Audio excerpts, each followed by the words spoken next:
வணக்கம். 4ஆம் வகுப்பு 2ஆம் பருவம் தொகுதி 1 2ஆம் பாடத்திலிருந்து யானையும் பானையும் பார்க்கலாமா? உழவர் ஒருவரின் மகனுக்கு திருமணம். அவர் திருமண விழாவில் யானை ஊர்வலம் நடத்த விரும்பினார். வணிகர் ஒருவரிடம் சென்று யானையை இரவலாக வாங்கினார். திருமண ஊர்வலம் முடிந்ததும் யானை தற்செயலாக இறந்துவிட்டது. வணிகரிடம் உழவர், ஐயா மன்னித்து விடுங்கள், உங்கள் யானை இறந்துவிட்டது, ஈடு செய்ய முடியாத இழப்பு என்று புரிகிறது.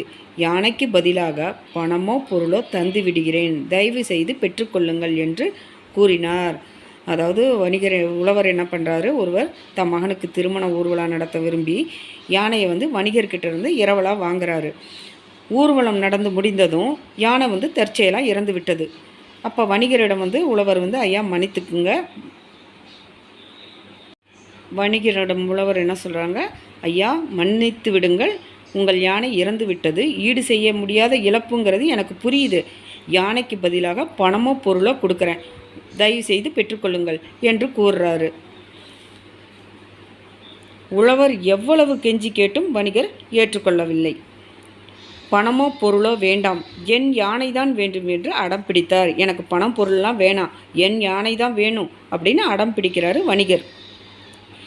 யானையை இழந்த துக்கத்தில் வணிகர் பேசுவது உழவருக்கு புரிந்தது.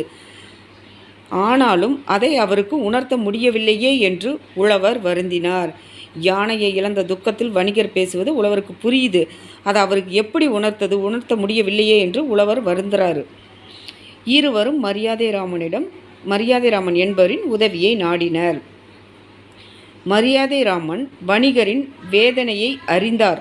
உழவரின் பரிதாப நிலையும் புரிந்தது. எனவே இந்நிலையை வணிகருக்கு பக்குவமாக புரிய வைக்க விரும்பினார்.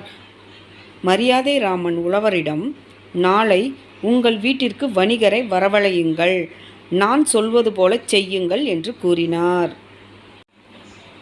உழவரும் அவ்வாறே செய்தார். மறுநாள் வணிகரும் உழவர் வீட்டிற்கு சென்றார். கதவை தட்டினார். யாரும் திறக்க வரவில்லை.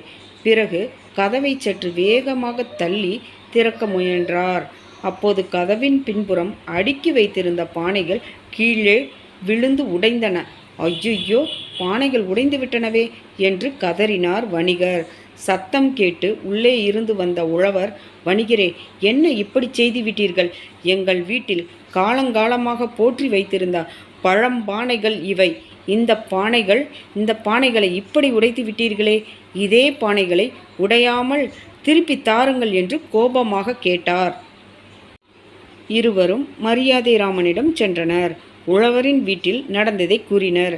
அதனை கேட்டு மரியாதைராமன், ஐயா வணிகரே, உடைந்து போன அதே பானைகளை கேட்கிறார் உழவர். அவற்றை உங்களால் கொடுக்க முடியாது இல்லையா? அதே போலதான் இறந்து போன யானையையும் உழவரால் திருப்பி கொடுக்க முடியாது. தயவு செய்து உழவரின் நிலையை புரிந்து கொள்ளுங்கள். இறந்து போனவை திரும்ப வராது என்பதையும் உணருங்கள் என்று கூறினார்.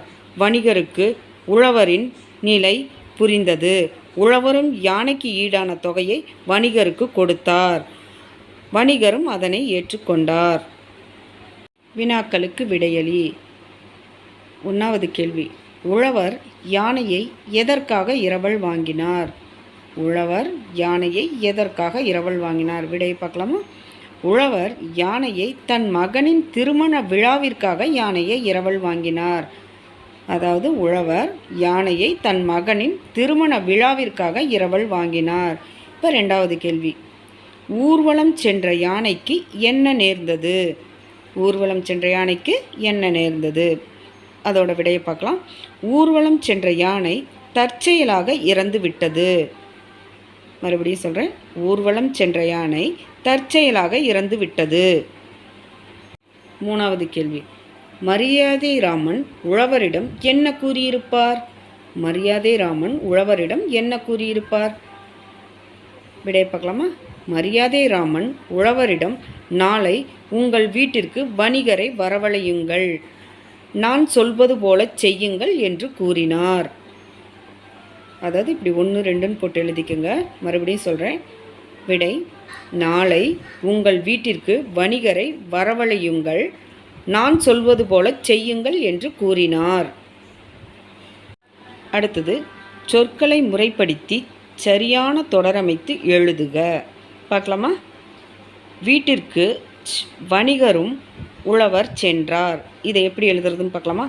வணிகரும் உழவர் வீட்டிற்கு சென்றார். அடுத்தது, தயவு செய்து புரிந்து உழவரின் நிலையை கொள்ளுங்கள். நிலையை கொள்ளுங்கள். இதை எப்படின்னு பார்க்கலாமா எழுதுறதுன்னு? தயவு செய்து உழவரின் நிலையை புரிந்து கொள்ளுங்கள்.